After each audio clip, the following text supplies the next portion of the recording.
뭐 검찰이 옷을 벗어야 된다. 구속영장은 죄가 있고 없고를 가리는 게 아니에요. 증거인멸이 되느냐 안 되느냐, 인멸의 그 도주나 증거인멸이 그 사유가 있느냐 없느냐, 그게 가장 중심적인 판단이고 죄의 여부는 법원에 가서 판단하는 거죠.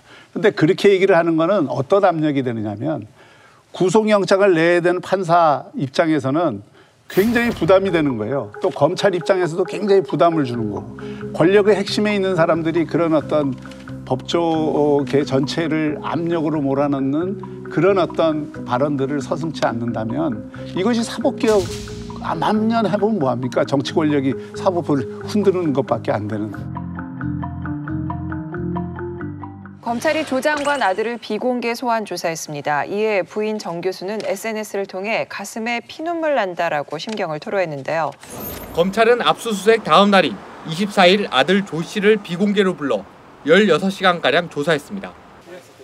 딸과 아들을 모두 조사하고 자택도 압수수색한 가운데 윤석열 검찰총장은 절차에 따른 수사라고 강조했습니다. 수사는 절차에 따라 진행됩니다.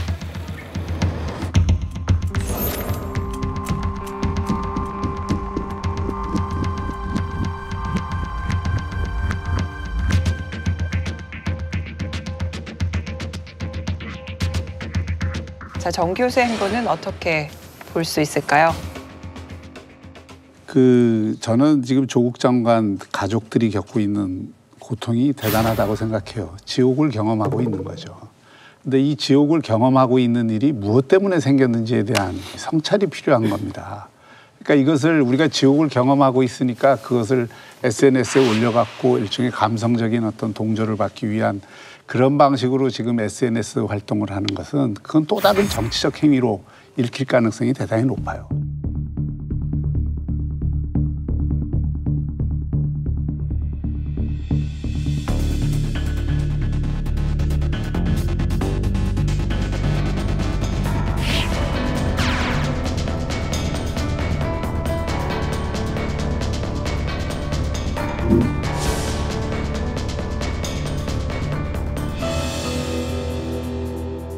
그런데 고위 공직에 올라가는 사람들에 대해서는 제일 중요한 덕목이 책임입니다. 책임. 이 책임을 지는 자리에 있기 때문에 이렇게 공격이 들어가고 또 여러 가지 어떤 그 의혹들이 계속 제기되고 그 문제에 대해서 그 검찰 수사까지 들어온 이 상황에서 이거를 버티고 무리한 일들이 많이 벌어지고 거짓말들이 이렇게 많이 드러냈는데도 그래도 이거는 우리가 버티고 가야 된다 이런 식으로 가게 되면 이거는 국가를 경영하는 태도가 저는 아니라고 봐요. 어떤 특정 정파의 그냥 이익을 위해서 그렇게 갈 수는 있을지 몰라도.